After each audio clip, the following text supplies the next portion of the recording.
Bom dia, pessoal. Meu nome é Heloísa Helena.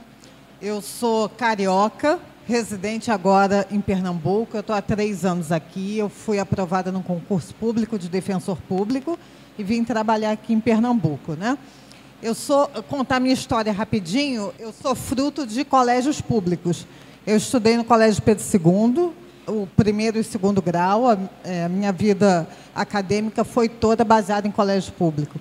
E passei para a UFRJ. E, estando aqui hoje, eu revivi 30 anos atrás, né? Porque eu me vi na situação de vocês. Eu me lembrei exatamente da palestra que eu assisti quando eu tinha 15 anos de idade e estava nessa angústia de fazer vestibular, de escolher a carreira, né?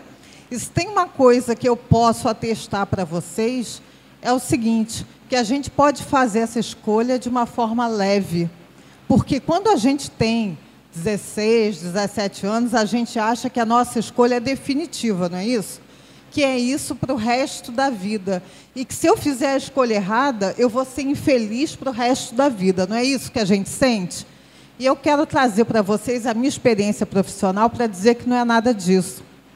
Provavelmente eu sou uma das mais velhas do recinto, né? E eu posso dizer que eu consegui mudar ao longo desse tempo todo da minha carreira profissional. Eu fiz vestibular, fiz os 5 anos de faculdade. A minha escolha, eu sempre tive certeza que a minha vocação era para a área de humanas. Eu sempre tive muita dúvida entre história e direito, porque eu sempre gostei de lecionar, né? E eu achava que seriam opções estantes. Ou eu ia fazer história e ia dar aula de história, ou ia fazer direito e ia advogar. E aí, ao longo da minha vida profissional, eu fui vendo que não é essa divisão, não existe esse preto e branco, que eu posso fazer as duas coisas ao mesmo tempo. Eu optei pelo direito, não vou mentir para vocês, um dos fundamentos de eu ter optado pelo direito foi a questão da remuneração. Eu estou aqui representando a área do direito nessa visão pública, e muita gente aqui eu já vi que tem esse interesse, porque vê que na área pública a remuneração do direito é uma remuneração muito satisfatória na maioria das vezes. E isso não deixa de ser um atrativo, a gente também não pode fechar os olhos para a realidade. Só não pode ser só isso, né? Então, entre história e direito, eu optei por direito. Fiz a faculdade. Ainda no curso da faculdade, nos últimos períodos da faculdade, eu fiz concurso para o Tribunal de Justiça do Rio de Janeiro, no cargo de analista judiciário. Era um cargo que exigia direito, né, o curso de formação de direito, mas é um cargo de assessoramento. Então, durante 15 anos da minha vida, eu trabalhei no Tribunal de Justiça, na Escola da Magistratura do Tribunal de Justiça. Aí vejam como é a vida. O que eu tinha pensado lá atrás, nos meus 15 anos? Que eu queria dar aula, não é isso? E aí eu fiz direito e fui trabalhar na Escola da Magistratura do Tribunal de Justiça, que é uma escola que prepara juízes, né? E aí, de uma certa forma, eu consegui aliar aquelas duas vontades. Durante esse período ainda, eu comecei a dar aula em universidades. Eu dei aula em algumas universidades no Rio de Janeiro, na graduação e na pós-graduação. Sempre pensando em quê? Qual era a minha área? Sempre direito penal. Direito penal, direito processual penal, criminologia. Então, é uma área, o direito é uma área que exige uma visão humanista. Você vai estudar necessariamente história, filosofia, sociologia, criminologia. Você vai formar um pensamento humanista, porque isso é indispensável. A nossa área, a gente trabalha com pessoas. Então, não tem como você trabalhar no direito se você não gosta de pessoas, principalmente na área pública, né? Na área privada, isso é até um pouco mitigado, porque você pode trabalhar para grandes empresas, você pode trabalhar nessa área digital, que você não tem tanto contato com gente. Mas, na área pública, isso é indispensável. Então, eu trabalhei durante 15 anos na Escola da Magistratura e depois eu fui começar a assessorar desembargadores. Os desembargadores são juízes que ascenderam na carreira. Então, é o último nível da carreira de juiz. E aí eu comecei a assessorar os desembargadores e comecei a criticar muitas coisas que eu via no dia a dia do processo, principalmente do processo penal, né? E aí foi surgindo uma inquietude, uma inconformação com aquela realidade e uma vontade de mudar. E é isso que move a gente para frente. Vocês vão fazer uma escolha com 16 anos, mas vocês não são obrigados a fazer isso a vida inteira. Vocês podem modificar como pessoa e isso gerar, consequentemente, uma modificação na sua escolha profissional. E aí eu resolvi estudar para fazer concurso, né? Eu resolvi estudar para fazer concurso. Nunca fui daquela pessoa que atirava para tudo quanto é lado, né? Tem gente que você... estou estudando para concurso. O que você quer ser? Juiz, promotor, defensor, procurador, qualquer negócio, desde que pague bem. Não é assim que a gente vê? Não, a minha escolha sempre foi... Até porque eu já era muito mais madura nessa época.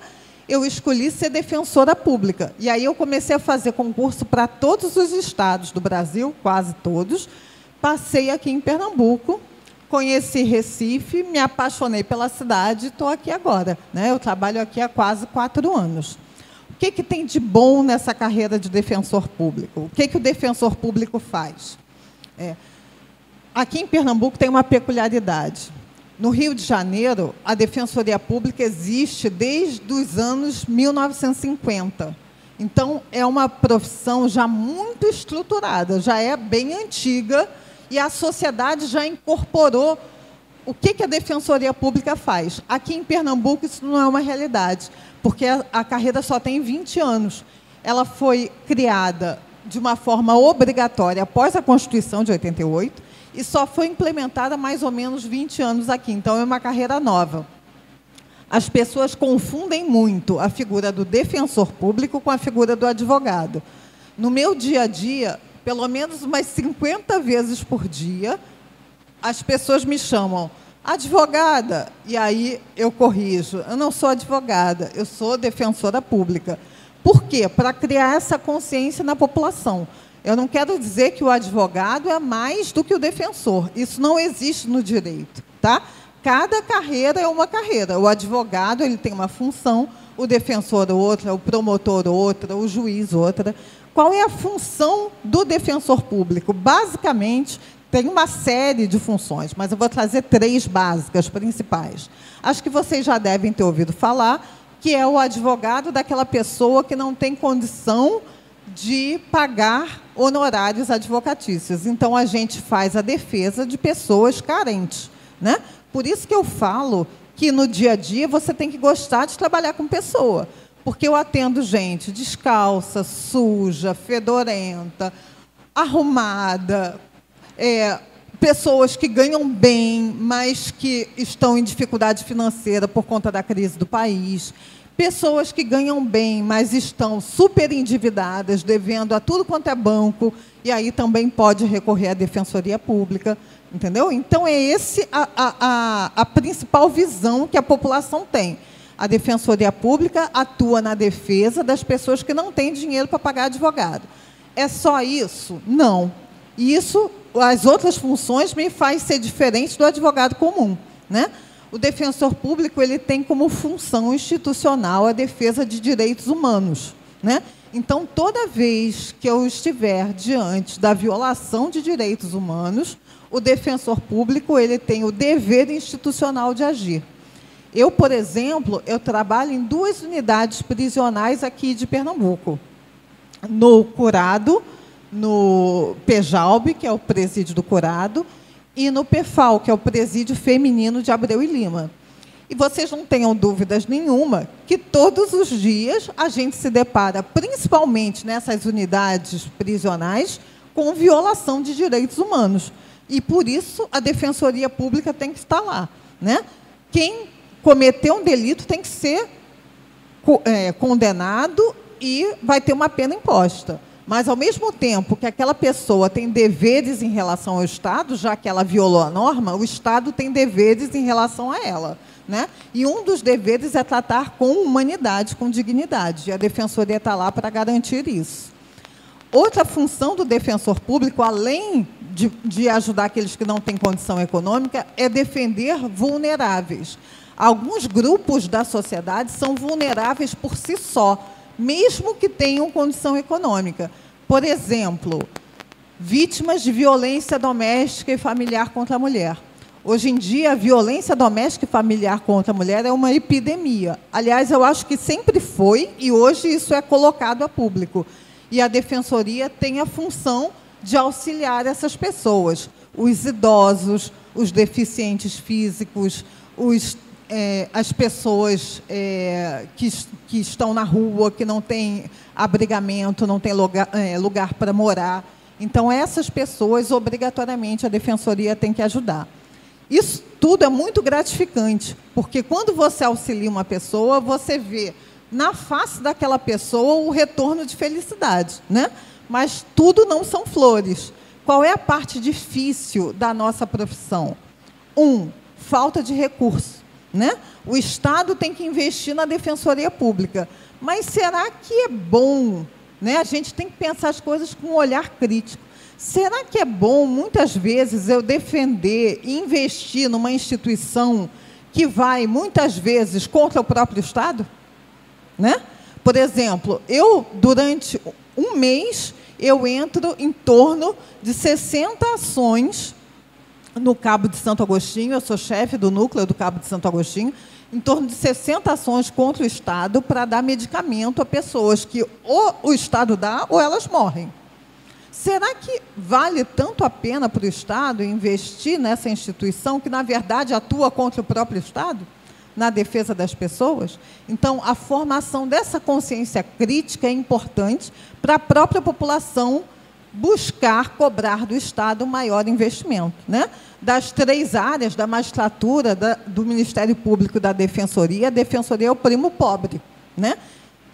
No meu dia a dia, eu tenho dificuldades, falta de material, falta de funcionário, falta de água, falta de papel higiênico. Isso tudo é a dificuldade do dia a dia, mas isso não afasta a minha vontade e o meu desejo de continuar nessa profissão, que eu simplesmente sou apaixonada.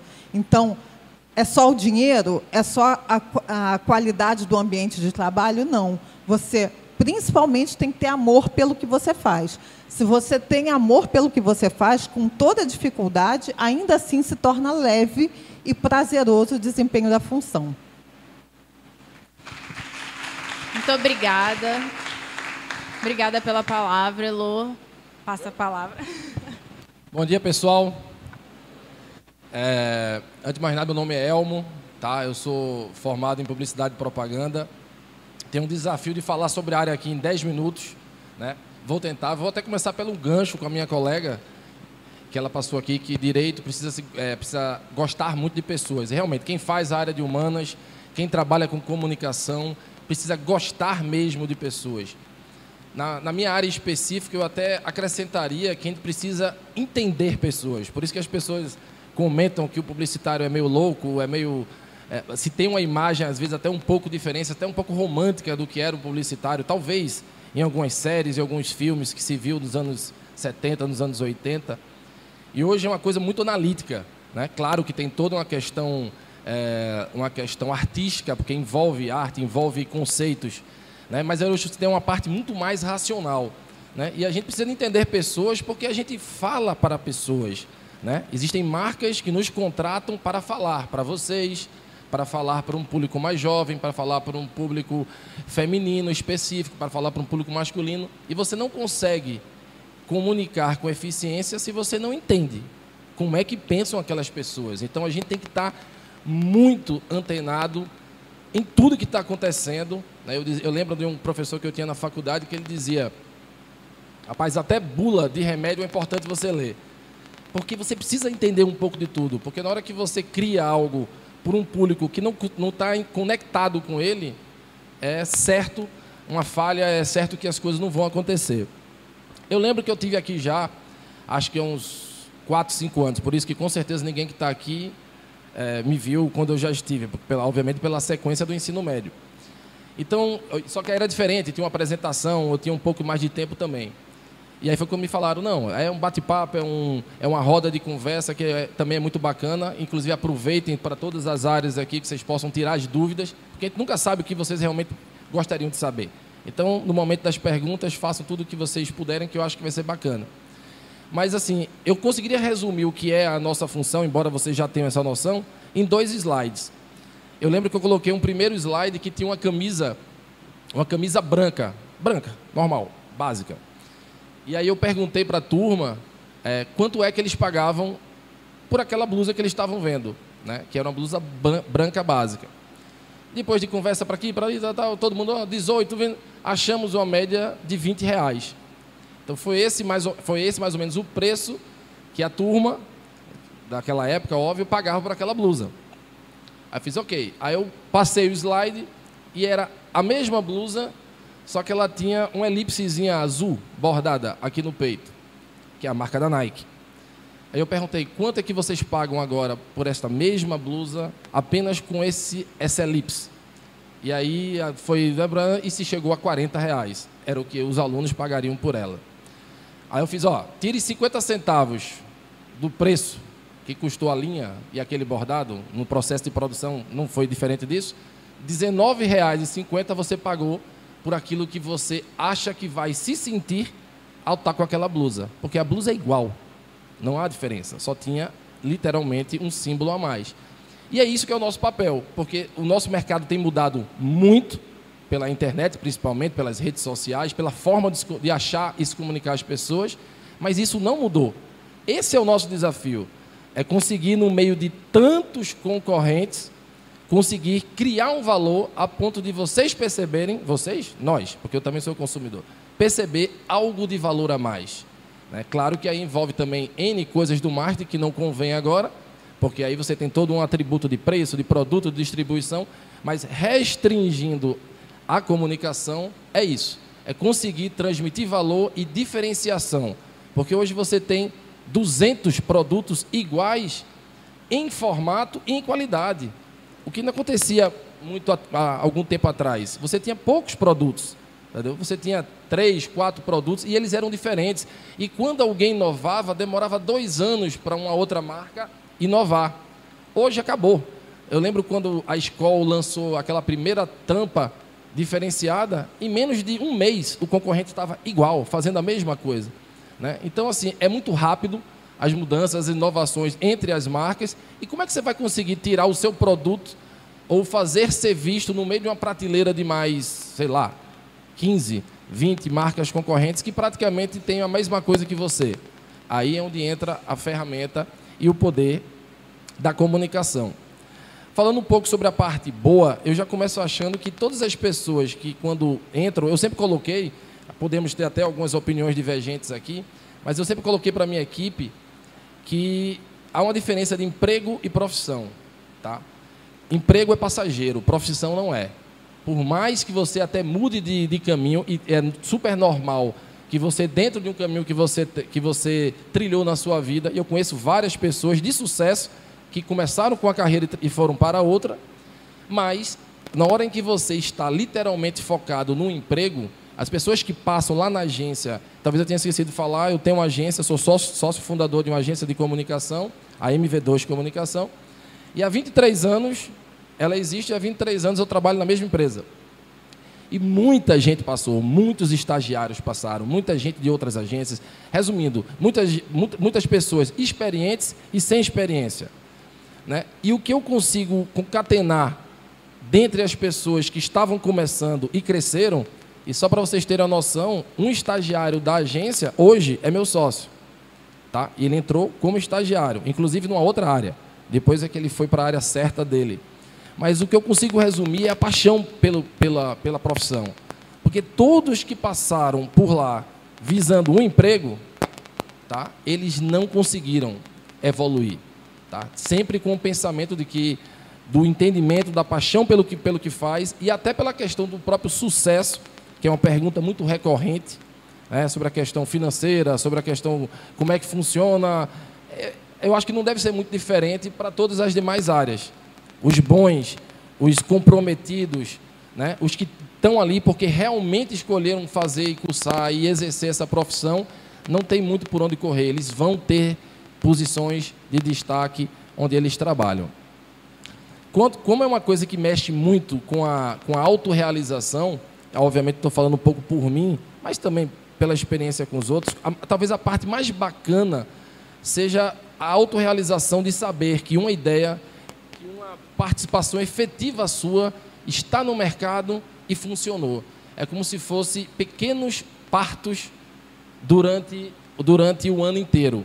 Né? Então, ou seja, uma campanha que saiu de uma discussão aqui em grupo, que veio uma ideia, que a gente somou, que colocou no papel, que apresentou para o cliente, que foi para a rua e depois o cliente, caramba, a campanha está massa, tá? A coisa está acontecendo. Então, isso lhe dá uma satisfação muito grande. E talvez a parte mais negativa, eu sou suspeito de falar, porque eu não consigo achar tanta coisa negativa, mas se eu puder pontuar uma, seria a pressão, né? Ou seja, você tem, como eu falei, gostar de pessoas, saber lidar com pessoas, porque você trabalha muito em equipe, e a pressão que também eu sei que existe em vários setores, em várias profissões, medicina não é diferente, engenharia tem um prazo para entregar a obra, só que as nossas pressões é de uma entrega, às vezes, diária, né? Às vezes você tem uma peça que você tem que fazer, uma campanha, desculpa, que você tem que fazer para apresentar daqui a começo de junho, está de boa. Tem tempo ainda para unir toda a equipe, criar alguma coisa bacana. Tem momentos que o cliente precisa fazer algo e eu tive que criar um comercial de televisão de 10 horas da manhã para entregar às 3 horas da tarde. Se naquele dia você não tiver muito bem, não tiver com aquela autodisposição que acontece com todos nós, tem que sair um resultado e sempre melhor, e sempre diferente. Então, é o que eu vejo algumas pessoas que largaram o mercado de publicidade e propaganda e foram para outras áreas públicas, áreas de lecionar, disciplinas e faculdades e tudo mais. Todos eles, eu tenho muitos amigos do mercado, e praticamente, rapaz, aquela vida é muito louca, né? Porque não dá para você chegar e já ter pressão de 8h30 da manhã, 9 horas da manhã, em cima de cliente querendo isso para 10 para 11. E a tecnologia hoje facilita, né? Porque você consegue fazer tudo muito mais rápido do que um dia você conseguiu. Então, talvez seja o ponto mais negativo, porque é um ambiente muito bacana de trabalhar, é um ambiente que você aprende muito, porque, volto a dizer, você trabalha com vários segmentos, então você começa a aprender as diferentes nuances de cada segmento de mercado. E sobre a parte dentro de uma agência, o que é que você pode trabalhar, né? Todos eles trabalham em cima do prol do que eu expliquei aqui no início, daquele exemplo que eu dei dos slides. No fundo, todos os setores visam a mesma coisa. E a criatividade, que as pessoas sempre associam muito ao lado publicitário, e eu vejo hoje muito ligado em todas as áreas, você precisa ser um profissional criativo, dentro da agência não é diferente. Todos os setores têm que ser criativos. Mas existe o departamento de criação, especificamente, que é o que elabora as peças, que é o que pega o insight do planejamento e desenvolve aquilo que você vê na rua, aquele outdoor que você viu na rua, foi o departamento de criação que fez. Tem o departamento de planejamento, que inclusive é o que eu trabalho hoje, é o que exatamente entende o mercado e leva para a criação qual é o insight que ele vai seguir. Tá? Às vezes ele olha para a criação e diz, rapaz, não é isso não. O criativo lá passou um pouco da conta, imaginou um caminho muito legal, mas que não funciona. Então, o planejamento está ali para dizer, não, vamos trocar ideia, vamos fazer alguma coisa diferente. O mídia, que é o que trabalha com os veículos de comunicação, que é o que distribui aquilo que vocês veem.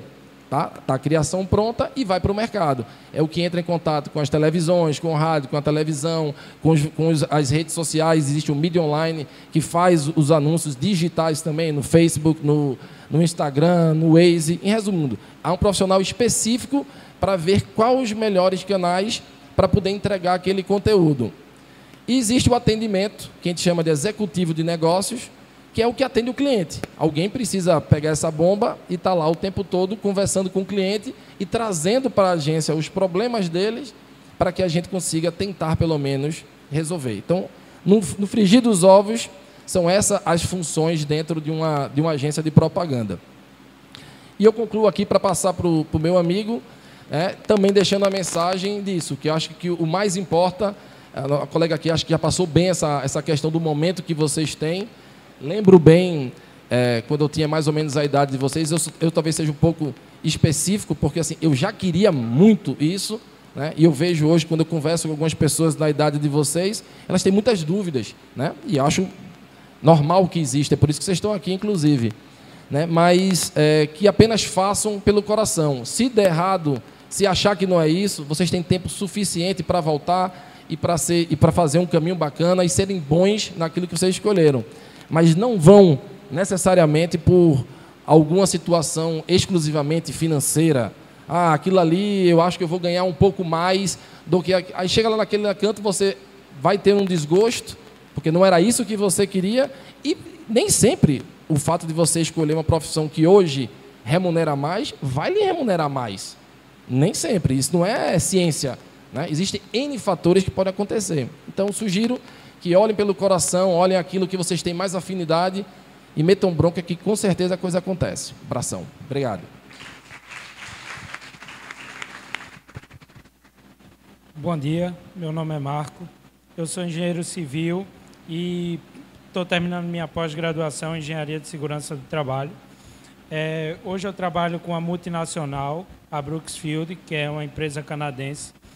E só que eu estava olhando, quando meus amigos aqui estavam falando, estava olhando cada um de vocês e lembrando do meu tempo de colégio.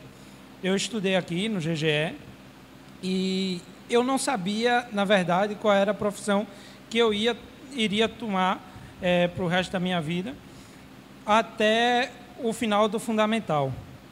No primeiro ano, eu tive um professor de matemática que eu simpatizei com ele logo de cara.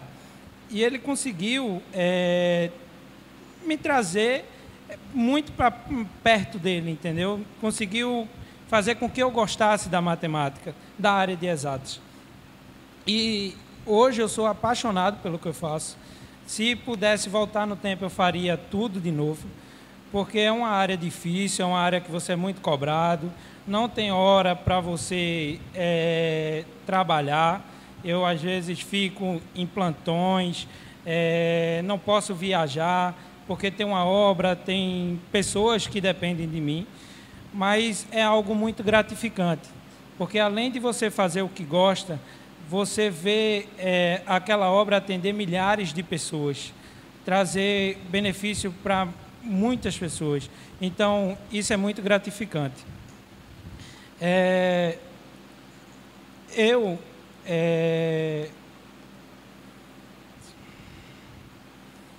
Eu hoje trabalho numa estação elevatória de esgoto, que é basicamente um tratamento de esgoto.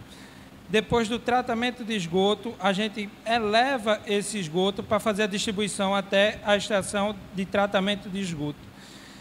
Essa obra, eu tenho mais ou menos uns 40 funcionários, além da parte de rua, porque eu também faço a parte de tubulações na rua.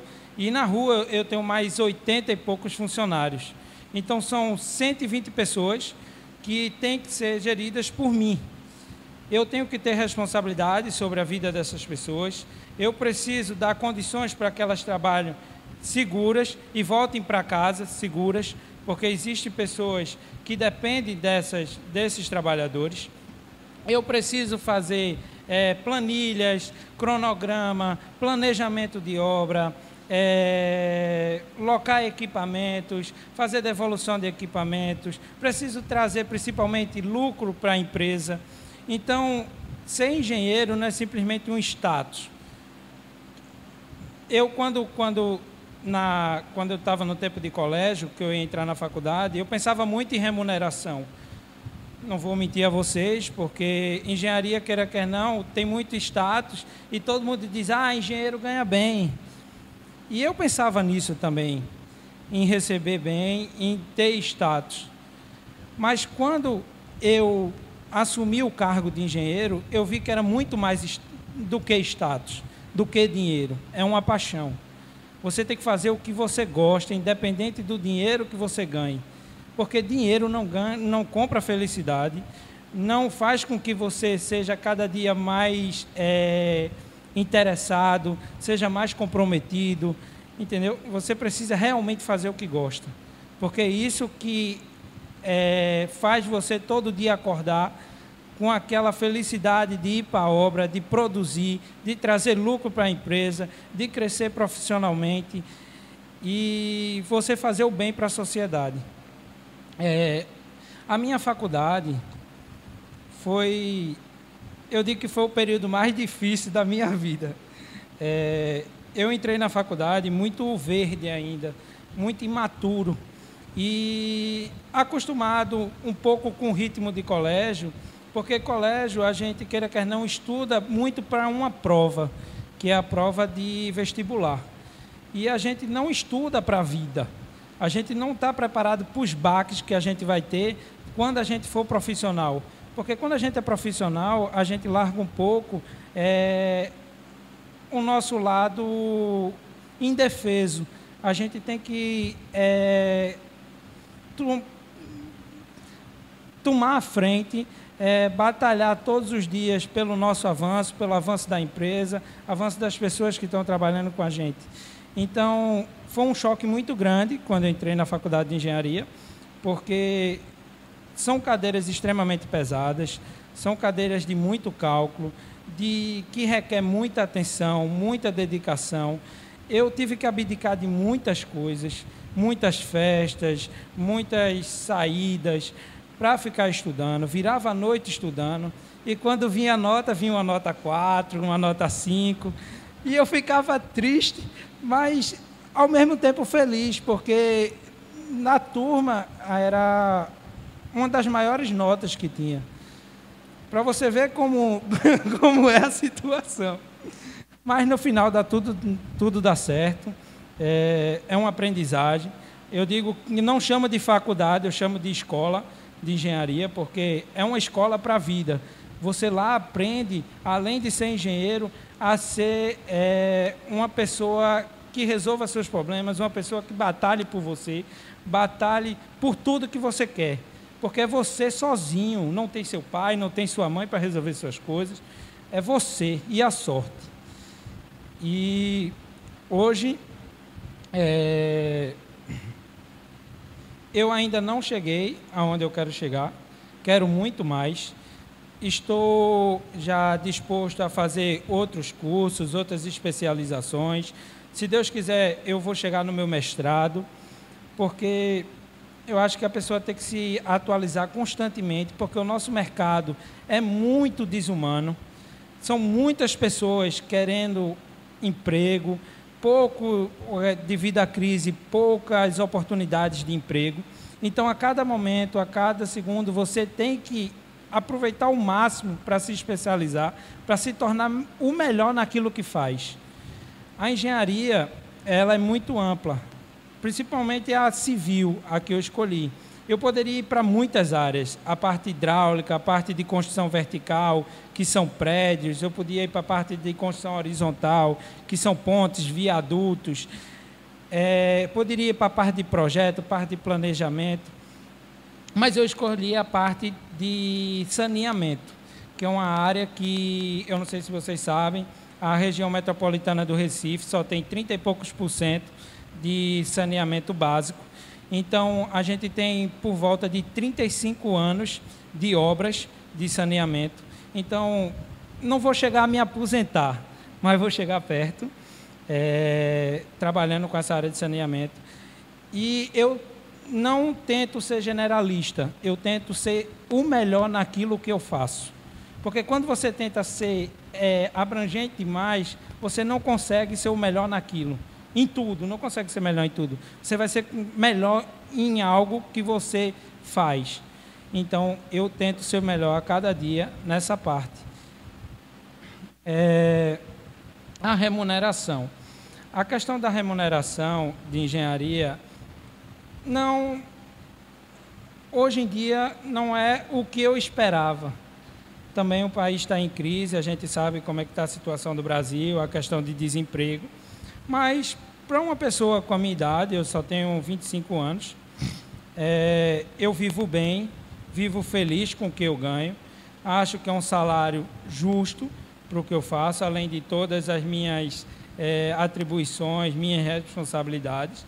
Acho que eu ainda tenho que aprender muito, tenho que brigar muito, lutar muito pelo que eu faço para eu ter remunerações melhores. Obrigado.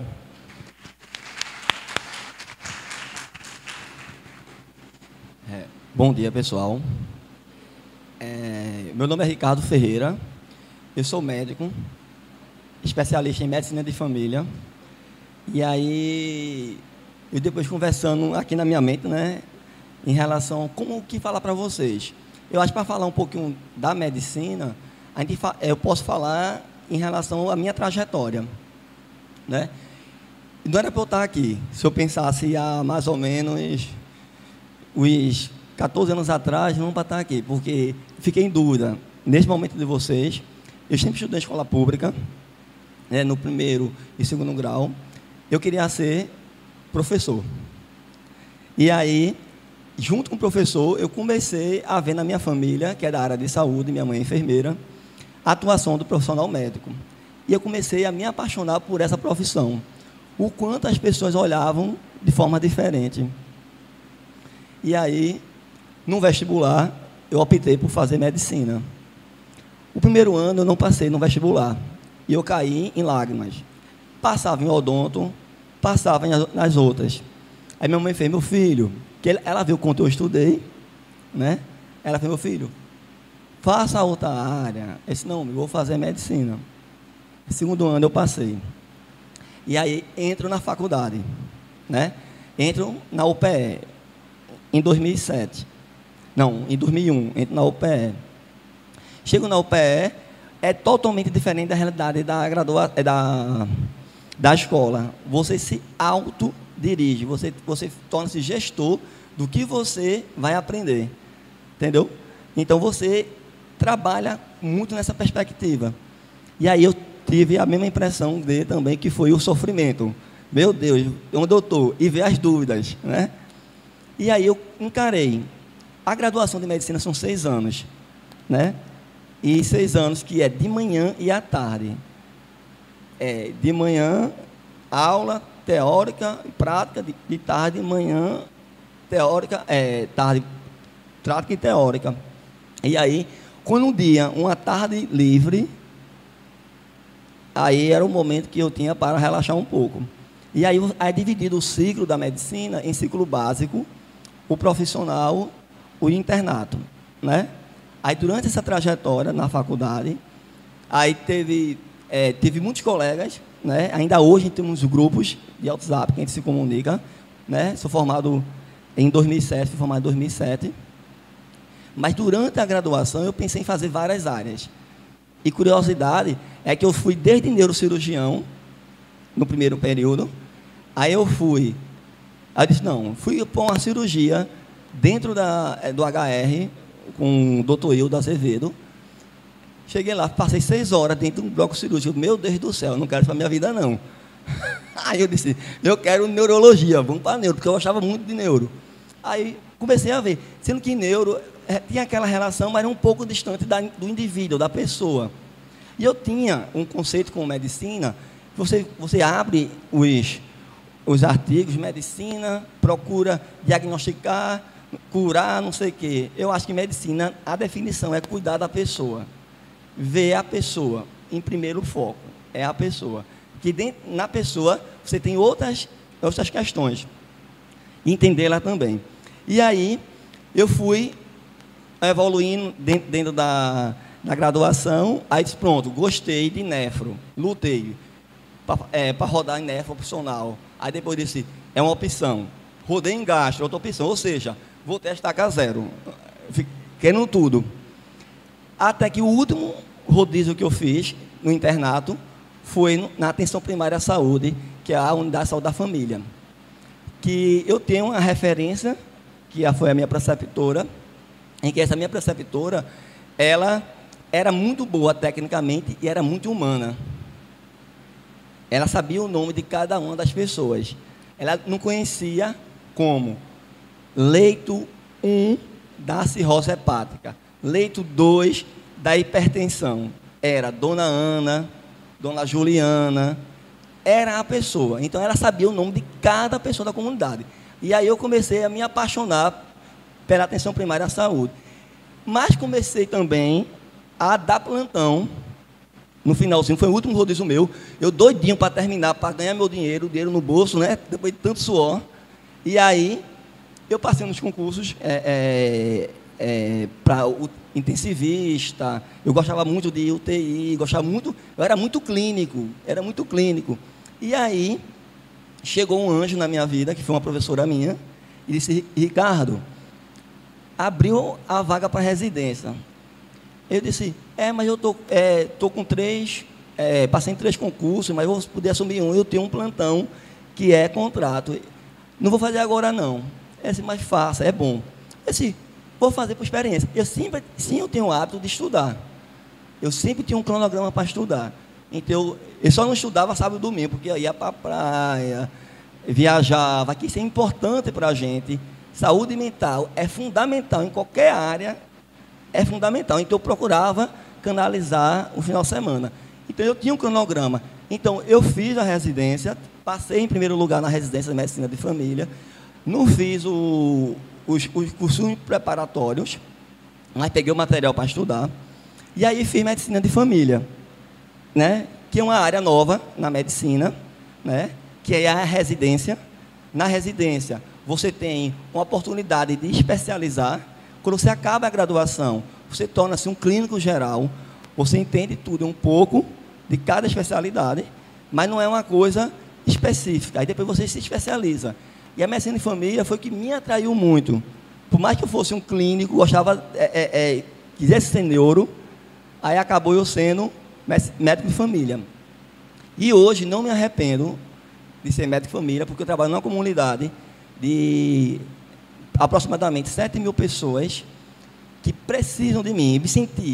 Eu me senti presente naquele local, me senti útil naquele local, diferentemente dentro de um hospital. Eu sou útil dentro do hospital, mas aquela população lá, eu a senti mais útil. Então, eu chego lá num consultório, a gente discute relacionamento, conflito de casal, a gente é médico, a gente é psicólogo, a gente é ciência social, a gente é tudo.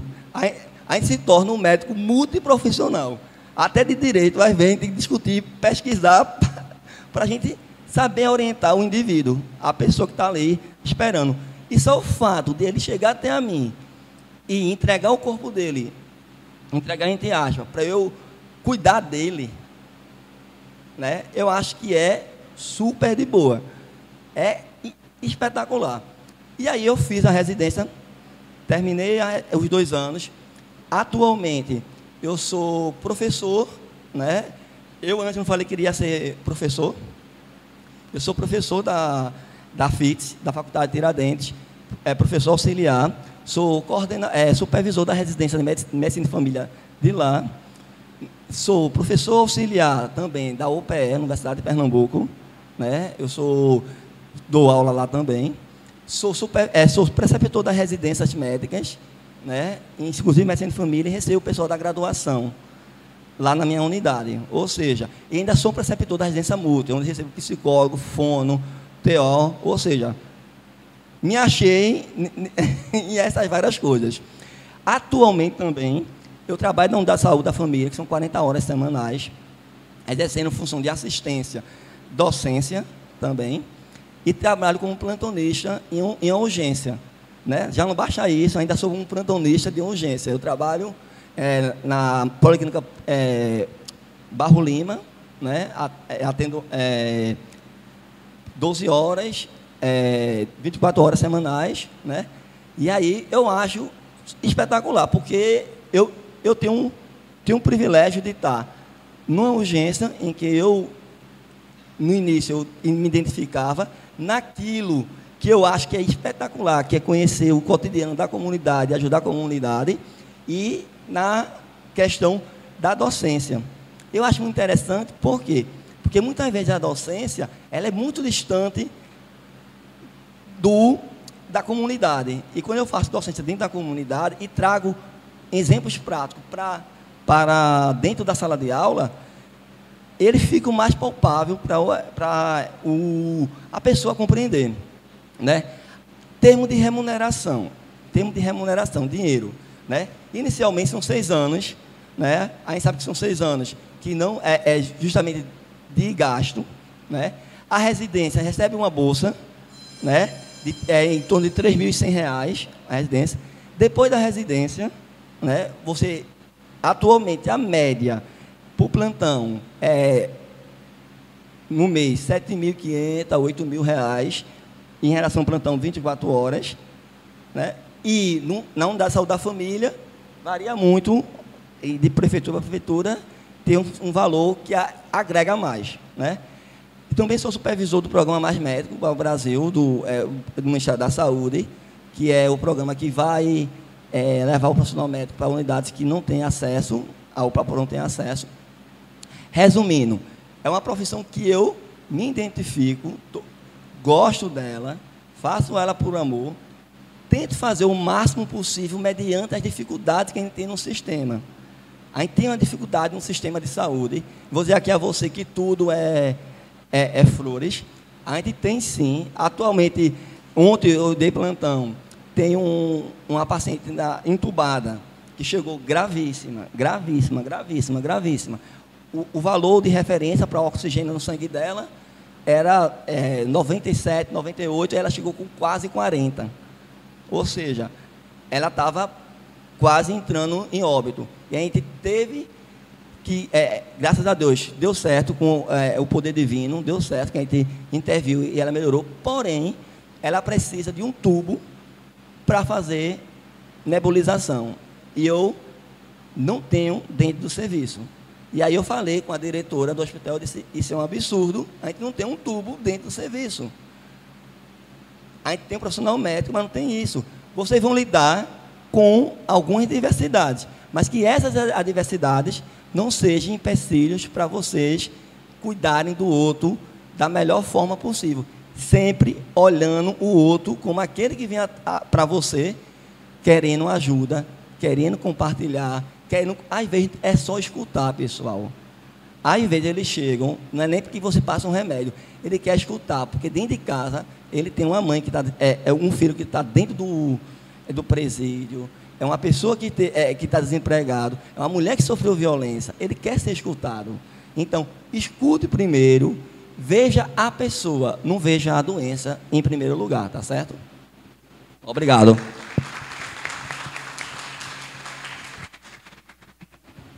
Boa tarde, pessoal. Meu nome é Mariana, tenho 24 anos, sou filha da psicóloga de vocês que era, né, Sandra ali. Sou formada em administração, então muita gente fala que a administração é aquele curso que não sabia o que fazer, fez administração, né? Acho que a gente mais escuta isso. E até dentro da própria faculdade a gente vê, né? Eu sou assim, a gente se forma e acaba vendo um perfil de cada um. Eu aqui comecei a analisar um perfil de cada um. Você vê que direito é aquela coisa mais centrada, publicidade é aquela coisa mais comunicativa de falar, medicina é aquele laço assim com o ser humano, engenharia é aquela coisa mais exata, né, mais certa. Então, assim, eu acho que não só a faculdade, mas eu acho que vocês têm que ver o que vocês já gostam antes do colégio, assim, tirar muito essa questão de matemática, português e história, porque na faculdade a gente não vê isso de jeito nenhum, assim, não fixem esse pensamento que a gente vai ser por matéria. Não, a gente vê de uma forma geral como é que a gente pode aplicar esses conteúdos às profissões. Então, eu sempre fui apta a qualquer coisa que eu fazia, porque eu sempre gostei de aprender coisas novas, sempre gostei de fazer várias coisas. E eu achava o máximo quem já tinha profissão desde pequeno. Eu quero ser médico, eu quero ser engenheiro, eu quero ser advogado, eu quero ser... E eu sempre quis fazer tudo. Queria fazer psicologia, queria fazer publicidade, queria fazer engenharia de produção, queria fazer medicina, gastronomia. E eu fui lendo mais sobre administração e eu me apaixonei, assim, porque a gente trabalha desde pessoas, gestão de pessoas, a finanças, a qualidade. Então, eu vejo hoje que é um curso completo. Lógico que, assim, na faculdade você vai ver todo o perfil. Vai ver aquele cara que está herdando a empresa do pai, que está ali sem a menor noção assim do que quer, e você vai ver realmente aquelas pessoas que não sabiam o que fazer e fizeram administração. Só que você vai ver muitas pessoas ali que realmente ama gerir como tudo as coisas. Então, você saber que é uma profissão que não vai se extinguir, que a gente tem que pensar hoje nisso, No meu terceiro ano também eu queria fazer várias coisas, queria fazer economia até metade do terceiro ano. Aí depois eu mudei, queria fazer psicologia. Meu teste vocacional sempre deu psicologia e eu amo psicologia, né? Não é porque minha mãe é psicóloga, mas é porque realmente eu amo. E eu vi que na administração a gente pode trabalhar isso, entendeu? Assim, gestão de pessoas hoje é um ponto, principalmente aqui no Brasil, precisa ser muito melhorado, porque a gente vê empresas que ainda tem aquele negócio arcaico que é o recursos humanos, que ainda trata o ser humano como uma fonte de lucro para a empresa, não vê que aquele ser humano pode melhorar ainda mais a produtividade da empresa e se ele tiver com a cabeça boa, se ele tiver bem, se ele tiver com propósito, ele vai alavancar ainda mais. Eu sempre tive um pensamento muito humano das coisas, sempre fui muito desapegada a dinheiro, essas coisas, mas isso pesa. Quando a gente começa a ficar adulto, tem que pagar conta, a remuneração varia. Só que eu sempre fui muito do propósito. Então, eu posso estar ganhando o dobro em uma empresa, mas se não está me fazendo bem, eu não quero, eu vou sair. E eu acho que a geração, assim, por ser mais nova e estar mais perto de vocês, eu acho que eu vejo que a gente é a geração muito disso, do propósito, não do dinheiro. Então, assim, antigamente, muitas pessoas faziam aqueles cursos baseados nos que os pais queriam. E a gente vê hoje em dia que são muitos profissionais frustrados. Então, eles sempre foram muito aquilo que as pessoas esperavam, não o que eles queriam ser. E não deixem isso assim, eu sei que pai e mãe pagam as contas, pagam o colégio, é o vínculo de amor, mas sempre vejam suas vontades e vejam o que vocês querem fazer e sempre exponham isso a eles. Minha mãe e meu pai nunca interferiram no curso que eu queria fazer, nem nunca assim, me cobraram nada, sempre só orientaram a eu fazer o que realmente eu queria. Mas assim, eu ainda vejo hoje muitas pessoas, eu digo por amigas, eu vejo amigas e amigos se formando agora em cursos que fizeram muito mais por pressão familiar. E resultado, estão se formando e já estão fazendo outro curso, o curso que queriam. Então, persistam na vontade de vocês, assim, no sentido de...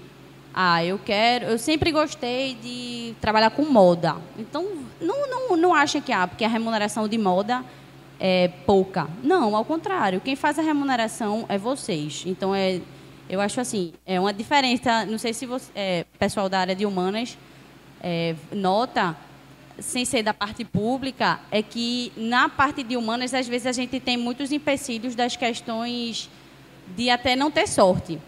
Na área de saúde, uma pessoa com uma especialidade se destaca mais. Na área de humanas, você pode ter várias especialidades, mas se tiver alguém que teve uma oportunidade melhor, ou então conhece alguém, que é a questão do network, essa pessoa vai chegar lá e vai tomar o lugar de pessoas que são muito melhores do que ela, no que faz. Então, tem muita essa diversidade. Então, vejo assim, eu acho a administração um curso completo, sou apaixonada. Eu entrei na Federal, assim, Federal é dois lados, né? Ame e odeie. Porque aquela Federal, todo dia tem alguma batalha diferente para você ter ali. Mas tive a oportunidade de entrar na empresa Júnior, e é isso que eu recomendo para vocês. Eu acho que nunca ninguém chegou... Eu tive palestras, né? No caso, no meu tempo de colégio, até na própria faculdade, no início, e fui conhecer por amigos. Então, assim, até já adiantando para vocês, se tiverem o curso de vocês, tiver uma empresa Júnior, entre... É um trabalho não remunerado, então realmente é voluntariado, só que você vai ter o destaque, vocês vão ver a diferença que isso traz para vocês, não em termos de sei lá, eu vou sair dali e vou para uma multinacional, vou ter meu próprio negócio, às vezes se a pessoa tem condição e quer, ótimo, mas a questão da vivência de mercado, entendeu? Então, eu achei que também na faculdade uma coisa boa foi ter essas visões de trabalho, ajudam muito mais na faculdade do que a teoria na prática. Eu senti muito isso não sei se os colegas aqui compartilham disso, mas assim, eu trabalhando, eu senti muito mais facilidade de aprender na faculdade, porque as coisas estão ali, a gente tem a vivência na prática. Então, assim, em administração a gente vê marketing, que eu sou alucinada por marketing, quem me conhece, assim, é o primo da publicidade e comunicação, até porque publicidade e comunicação vai muito com marketing. Eu sou alucinada e sou alucinada por gestão de pessoas.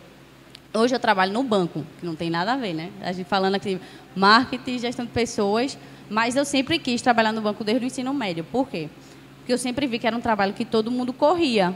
E eu sempre gostei de desafio. Porque todo mundo está correndo de um negócio que a gente pode trabalhar. E eu fui vendo por que as pessoas não gostam de trabalhar no banco. As pessoas não gostam de ir no banco, porque é tanto sofrimento. Então, todo dia eu tento melhorar alguma experiência de algum cliente dentro do banco. Porque um sistema, muitas vezes simples, as pessoas tornam tudo burocráticos. Então, acho que assim, na administração, a gente tem o poder de transformar essas pequenas coisas assim, diariamente. Não vejam como um curso que ninguém sabe o que quer e escolheu a administração. Não, vejam como um curso de eu posso trabalhar em diversas áreas, eu posso me especializar em uma área e ser muito bom naquilo que eu faço, entendeu? E não se limitem a áreas também, porque eu digo por hoje, eu formaria em administração, mas eu vejo assim que eu quero me especializar ou em gestão de pessoas ou em marketing, ou então nos dois. Não sei, eu acho que vocês podem ter algumas perguntas, mas também assim, não fiquem muito presos ao que as pessoas esperam de vocês. Vão muito no que vocês gostam, entendeu? Muito assim, no tato. No fundo, a gente sempre sabe o que a gente quer fazer. Só que o meio influencia a gente. Então, vai influenciar, às vezes, essa questão da remuneração. Não vão nisso, isso é de verdade. Não vão muito na remuneração. Lógico que você tem que ser reconhecido pelo trabalho que você faz.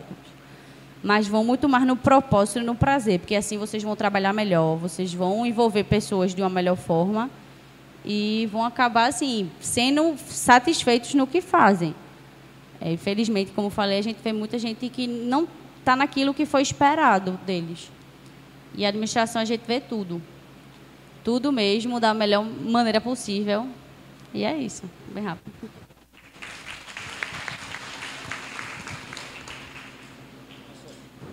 Boa tarde a todos. Meu nome é Ana Carolina e eu sou psicóloga. Minha área é a área clínica e eu sou plenamente satisfeita e feliz com a minha profissão. É uma realização que eu fiz na minha vida. Foi uma escolha tardia. Eu entrei na faculdade aos 31 anos, né? Eu sou formada há 3 anos pela Faculdade de Ciências Humanas de Olinda. Sou pós-graduanda em sexologia, na Exuda. E eu trabalho com mulheres em situação de violência e relações abusivas. Essas mulheres sendo adolescentes, adultas, idosas, independente da idade. Eu só não trabalho com crianças. Meu campo é bem específico dentro dessa área, porque foi algo que aconteceu para mim desde a clínica escola, na faculdade. Essa demanda era muito grande, né, da violência doméstica e da violência contra a mulher em todos os ambientes, sendo profissional, sendo doméstico, sendo na sociedade, dentro dos coletivos. Então, a gente começou a olhar para essa parte como um nicho de trabalho, de mercado, que eu poderia levar para fora da faculdade. Sempre eu tive uma visão muito empreendedora da minha profissão e sempre tive uma consciência muito grande da minha profissão como uma ciência e como uma profissão, porque a maioria das pessoas, elas não compreendem o que é que faz um profissional psicólogo. Então, diz sempre que um amigo é um meio psicólogo, né? Cada profissional, só pelo fato de fazer a escuta de algumas situações, também se diz meio psicólogo, e isso termina inconscientemente. Claro que as pessoas não fazem isso por mal, mas se a gente levar para um pensamento crítico, termina desvalorizando um pouco a profissão psicólogo, que é uma profissão e é uma ciência. E o que a gente faz no consultório é tudo menos conversar, né? Essa conversa, ela vai além do que é uma conversa do senso comum. A gente faz intervenções terapêuticas visando a prevenção do adoecimento psíquico e também visando processos curativos, né, de transtornos mentais. Então, quando eu vou cuidar, falando da minha experiência, quando eu vou cuidar de uma mulher que vem ao consultório em busca de ajuda para compreender como é que ela foi parar dentro de um relacionamento onde ela apanha todos os dias, onde ela é humilhada. Eu estou falando de mulheres da classe média e da classe alta, porque na psicologia clínica, atendimento particular, a gente não atende a classe da população mais baixa, né? É uma população que tem um perfil econômico melhor, vamos dizer assim, tem um perfil econômico mais alto. Então, eu estou falando de mulheres que têm informação, que têm formação acadêmica, que têm profissão e muitas vezes são profissionais que poderiam dar um fim a esses relacionamentos e elas simplesmente não conseguem. Então, a gente está falando aí de um adoecimento psíquico, a gente não está falando aí que essa mulher ela tem que fazer uma escolha, né? Uma escolha que seria uma escolha que seria simples para mim e para qualquer outra mulher empoderada, consciente dos seus valores. Não é uma escolha para ela ainda que não está consciente dos seus valores. Então, eu trabalho, eu me identifiquei, né, contigo nessa questão, porque eu acho que você vê muito isso, né, das pessoas, muitas vezes elas terem, na nossa visão, a capacidade de resolver seus problemas e simplesmente não conseguem, porque elas estão fazendo um adoecimento psíquico, elas estão presas dentro de uma neurose, elas estão muitas vezes à beira de uma psicose, de uma perda de realidade, elas estão alucinando, elas estão delirando, e a gente precisa fazer um trabalho terapêutico para essa pessoa reconstruir a sua identidade. É um dos principais focos do nosso trabalho na clínica, é essa percepção que o indivíduo tem da própria identidade. Muitas vezes esse é um processo que a gente não pode dizer que é um processo rápido. Muitas vezes as pessoas vão procurar o psicólogo e acham que em 2 ou 3 sessões vão resolver o problema de toda a sua vida. Mas aquele problema ele não nasceu no dia para a noite, ele foi um problema que foi se estruturando desde o relacionamento parental, né, da cultura mesmo, do lugar onde vive, no contexto em que essa pessoa foi criada. Então, a gente precisa fazer uma crítica, ensinar essa pessoa a criticar a sua própria história, resgatar a sua própria história, a fim de que ela possa refletir num processo de mudança que não será mágica, mas será um processo definitivo, porque a partir do momento que você inicia um processo terapêutico num consultório de psicologia, é um passo que você dá e não volta mais atrás, porque cada vez que não é um passo que você dá para fora, são passos que você dá para dentro. E nós temos muita dificuldade, né, nesse processo, muitas vezes por questões culturais. Como eu estou trabalhando exclusivamente com mulheres em situação de violência e situação de relacionamentos abusivos, não é um processo rápido, não é um processo fácil, mas é um processo que dá muito prazer e faz parte, eu atribuo como faz parte da minha retribuição como profissional, a melhora da minha paciente, da minha cliente que chega lá no consultório. Financeiramente, eu concordo com a posição de que nós não ganhamos dinheiro. Nós não vamos trabalhar para ganhar dinheiro, ninguém ganha dinheiro, a gente faz dinheiro. O dinheiro é um retorno do nosso trabalho, é aquilo que a gente faz. Então, eu faço questão de promover o meu trabalho, porque eu sou o meu principal produto. Está dentro de mim o meu principal produto. E é uma profissão que você não estuda só na faculdade e domina algumas técnicas e vai. A gente tem que estudar todos os dias e a gente tem que estudar muito. A gente está sempre procurando especialização, sempre procurando grupos de estudo que são fundamentais, assessoria de outros psicólogos mais experientes para fazer supervisão do nosso trabalho e também a nossa própria terapia, que nós devemos fazer, né, como prevenção do adoecimento. Já que a gente trabalha com adoecimento psíquico, com prevenção, a gente também tem que fazer a nossa própria prevenção dos adoecimentos, porque nós somos seres humanos e nenhum ser humano está imune a transtornos mentais, a desenvolver transtornos mentais. Então, falando um pouco mais, só para finalizar, sobre essa questão de remuneração, ela é uma remuneração na clínica, como eu trabalho somente com clínica, é uma remuneração variável, então depende das pessoas que vão procurar no consultório, e é satisfatória, é uma remuneração satisfatória. Faz parte também da minha... eu me sinto retribuída com o desenvolvimento dessas pessoas. Eu não trabalho só com pessoas que estão em processo de adoecimento, mas com pessoas que estão querendo se autoconhecer.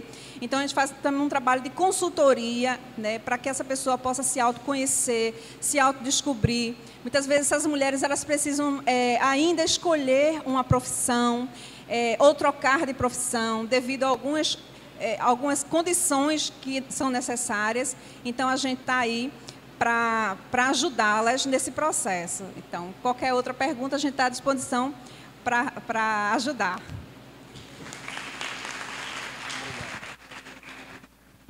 Oi, gente, boa tarde. Meu nome é Hugo Anselmo. Eu fui convidado para falar sobre uma profissão que já me identifiquei com alguns aqui e que não consta aí nas opções de faculdades ainda, pelo menos até agora, que é a profissão de empreendedor. Tá? Eu não sei aí quantos de vocês conhecem, mas já temos colegas aqui que já desempenham essa função. Ninguém vai fazer o vestibular, eu vou fazer um vestibular para empreendedorismo. Ainda não tem isso hoje aqui no Brasil, e quem sabe algum dia tenha. Mas eu fui convidado aqui para falar sobre isso. Eu queria lembrar um pouquinho, assim, reforçar o que foi já falado pelos colegas aqui. Faça essa escolha de forma leve do que você quer fazer para a sua vida. Pode mudar, eu fui um exemplo disso, eu vou falar aqui para vocês. Você precisa muito se conhecer e às vezes vocês são muito novos para saber exatamente o que é que vocês querem fazer para o resto da vida. Então façam de forma bem leve. Eu tenho 2 formações. Eu comecei fazendo pedagogia e depois eu fiz administração. Eu sempre gostei de negócios, sempre gostei, fui apaixonado por isso, gosto de falar sobre isso o tempo todo. Mas me orientaram aí quando a pessoa vai escolher o vestibular qual fazer, que na área de pedagogia eu ia aprender a lidar muito com pessoas. Entrei, fiz na Federal. Mas vi que era muito um contexto de escola, apenas escola. E aí eu disse, não, eu quero mais de negócios e fui para a administração. E lá eu comecei a me identificar ainda mais com aquilo que eu gostava. E a partir daí eu comecei a desempenhar a minha carreira profissional bem íntimo com aquilo que para mim é prazeroso. Foi falado muito aqui, encontre o que você gosta de fazer, que vai ser muito melhor o trabalho para você. E aí eu comecei a trabalhar, trabalhei em bancos também, trabalhei em outras instituições e passei até uma época da minha vida, meus pais eram concursados e falavam muito para mim assim, olha, faça concurso por conta da estabilidade, faça concurso por conta da estabilidade. E para o empreendedor isso aí não faz o menor sentido, né? E aí eu disse, não, eu quero fazer uma coisa que eu me sinta realizado, que eu gosto de fazer. Então eu comecei aí a me aventurar, no comecinho da faculdade eu sempre fui ligado a esporte, sempre gostei de esporte, comecei a fazer uns campeonatos aí pela cidade, de futebol, de basquete e tal. Depois de um tempo eu disse, não, vou fazer uma coisa mais organizada, mais estruturada. Aí comecei a fazer fornecer sobremesa para restaurante, esses mousse, pavê de sonho de valsa, etc. E aí começa a entrar um dos problemas aí de quem quer empreender, que você lida com concorrentes e a concorrência nem sempre é tão amistosa, amigável. E aí eu comecei a entrar, a ter acesso e ser o fornecedor de alguns restaurantes, mas eu fazia de forma muito caseira.